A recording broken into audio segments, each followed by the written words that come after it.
Religion and science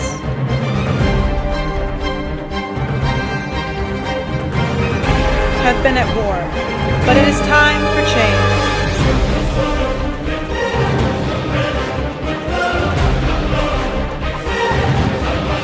Coexisting is possible through common teachings and mechanisms of healing.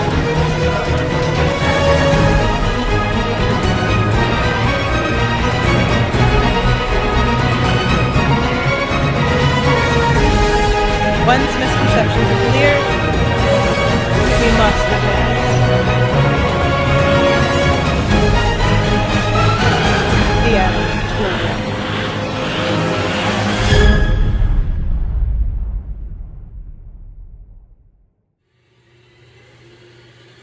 Good afternoon, Mr. Giminiak. I'm Manda Novokmet, and today I'm presenting to you Science and Religion, the End of a War. Throughout time, religion and science have seemingly been at war with one another. Many people have accepted the idea that the two areas of study are fundamentally different, and that one must decide between religious and scientific beliefs. Such an idea is a misconception. Once misconceptions are cleared, it becomes evident that science and religion can coexist, and in fact grow together, due to their common teachings and mechanisms of use. I will begin with misconceptions. 1. Religious texts such as the Bible must be interpreted literally, and therefore any inaccuracies found will conflict with science. 2. Religious individuals cannot believe in science, and vice versa. If one believes in both science and religion, they are not doing either correctly. While these misconceptions are commonly believed, they are far from the truth. 1. The Bible is meant to be interpreted both literally and figuratively.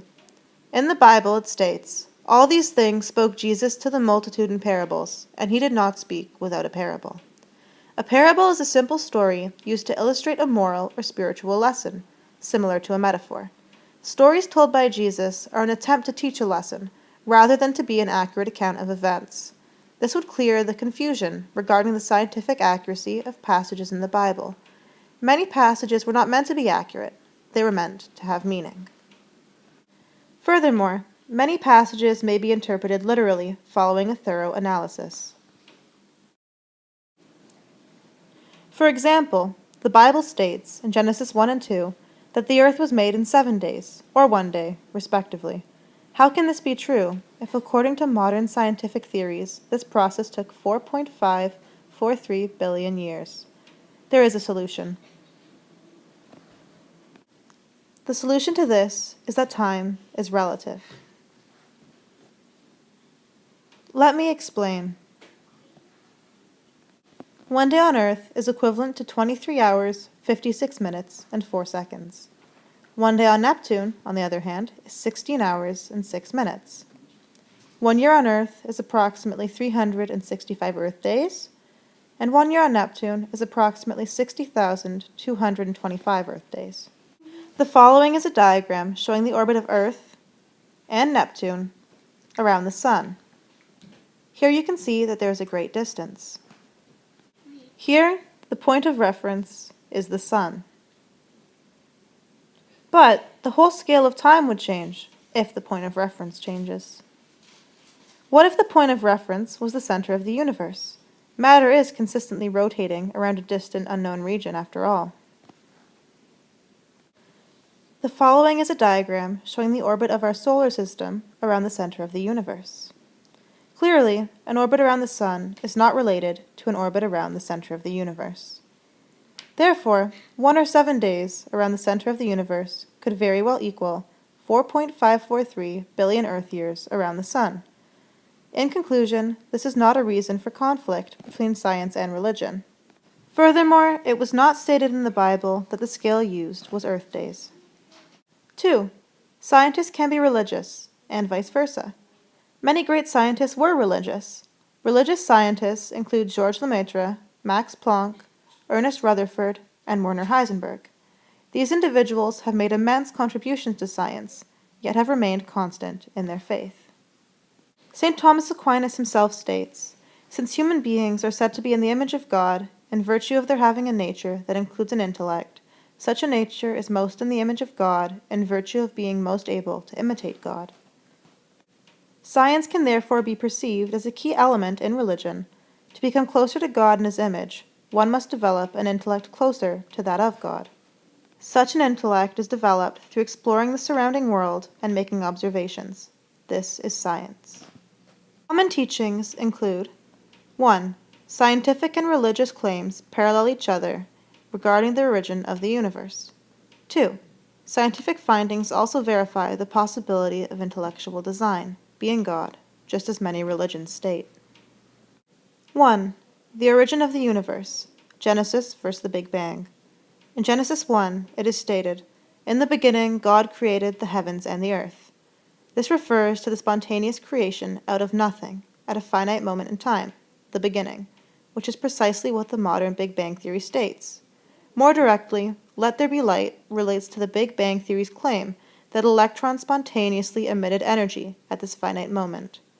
It is important to note that the emission of energy from electrons is also defined and perceived as wavelengths of light. 2. Intellectual design. Stephen Hawking proposes that, if the rate of the universe's expansion 1 second after the Big Bang had been smaller by even 1 part in 100,000 million, the universe would have recollapsed into a hot fireball. This emphasizes the low probability for the universe to have developed. Furthermore, the finite properties in quantum mechanics, biochemistry, and strengths of gravity throughout the universe make the probability of life eventually forming even lower. As each improbability is multiplied together, the chances of life forming as a fraction become so small it is unfathomable. This leads modern scientists to believe in the idea of intellectual design on the scientific front. Common purposes and uses of science and religion. Science and religion are both used as healing mechanisms, whether through prayer or modern medicine. Give the doctors the honor they deserve, for the Lord gave them their work to do. The Lord created medicines from the earth, and a sensible person will not hesitate to use them. He gave medical knowledge to human beings. Ecclesiasticus chapter 38. Scientific medicine for healing is respected in the Catholic eye, and it's believed that medicine is sourced from God. Furthermore, Pope Francis has stated that the Rosary is spiritual medicine. Note: modern medicine can heal the body, but prayer can heal the heart and the mind. Science and religion also rely on each other for further development to occur. As Krista Tippett states, science and religion explore the universe, probing and illuminating in ways neither could alone. Through working together, more discoveries can be made. There are many questions that science cannot answer without religion to illuminate the possibilities. Another use of both science and religion is to provide an explanation for the formation of the universe and how everything in it works. In conclusion,